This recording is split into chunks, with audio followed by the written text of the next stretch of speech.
Have you ever pressed replay on a song? Not twice, not 3 times, but maybe 30 times in a row? And at some point, someone around you, a friend, a partner, a roommate, looks at you and says, "How are you not tired of this yet?" And the truth is, you can't really explain it. You just need it again. One more time. One more listen. Like the song is doing something to you that you can't quite put into words. What if I told you that this isn't a quirk? It's not a strange habit. It's your mind trying to process something it doesn't know how to say out loud. Let's be honest about what this actually looks like. You're lying in bed at midnight. The same 3.5 minutes playing on a loop. Maybe the lights are off. Maybe you're staring at the ceiling. And every time the song ends, there's this tiny gap of silence, and it feels almost unbearable. So you press play again. Not because you forgot the melody, but because you're not done feeling it yet. Or maybe it happens differently for you. Maybe it's your morning commute. You've got thousands of songs in your library, playlists you spent hours curating, and you skip past all of them to play that one song. The same one from yesterday. The same one from last week.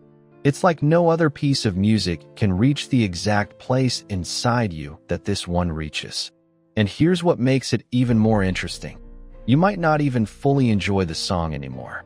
Not in the traditional sense. It's not about enjoyment. It's about something deeper. Something you feel pulled toward, almost involuntarily. People around you might joke about it. You're obsessed. You're going to ruin that song for yourself.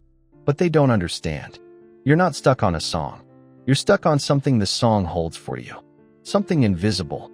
Something you might not even be fully aware of. So what is it? What's really happening inside your mind when you press repeat for the 40th time? There's a concept in psychology called mere exposure effect. It suggests that the more we're exposed to something, the more we tend to prefer it. But that only explains why familiar songs feel comfortable. It doesn't explain the compulsion. It doesn't explain the hunger for repetition. When you listen to a song on repeat, your brain is doing something remarkable. Neuroscientists have found that music activates the nucleus accumbens, the same part of your brain involved in pleasure, reward, and even addiction. Every time the chorus hits, every time that one note bends exactly the way you need it to, your brain releases a small wave of dopamine. And here's the fascinating part. It's not just the sound that triggers it. It's the anticipation of the sound. Your brain starts rewarding you seconds before your favorite part even arrives, because it knows it's coming. So in a very real sense, listening to a song on repeat is your brain giving itself medicine. Small, precise, self-administered doses of neurochemical comfort. Music is one of the only stimuli that simultaneously activates the emotional, memory, and language centers of the brain, all at once. When a particular song resonates with you, it's rarely about the lyrics alone or the melody alone. It's about the emotional fingerprint the song creates. A specific combination of sound and feeling that mirrors something already alive inside you. And this is the part most people don't realize. You don't repeat a song because you love the song. You repeat it because the song is expressing something you're unable to express yourself.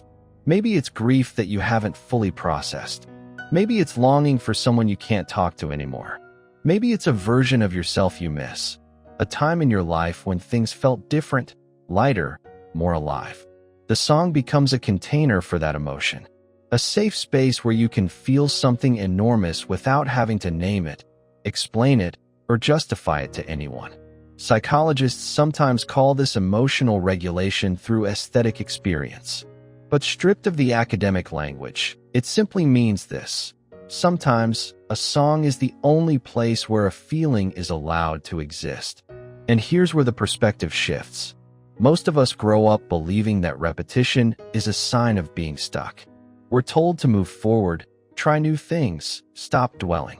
And so when we catch ourselves playing the same song for the 20th time in a day, there's sometimes a whisper of self-judgment. Why can't I just move on from this? But what if the repetition isn't stagnation? What if it's the opposite? Think about what a child does when they hear a story they love.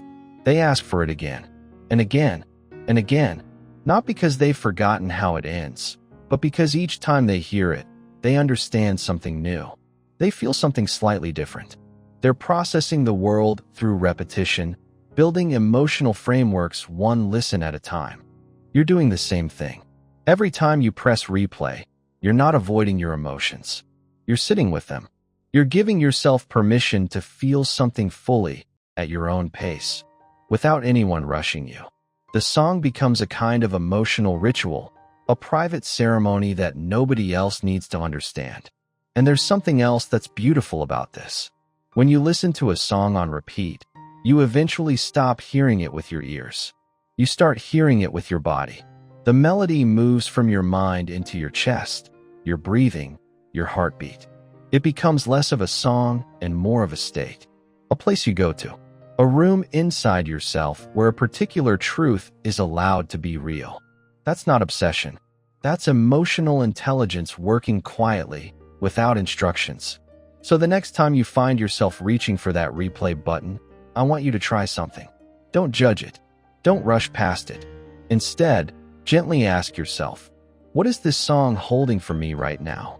You might not get a clear answer, and that's okay. Sometimes the feeling is too big for language, and that's exactly why it needed music instead of words. But just by asking the question, you create a small opening.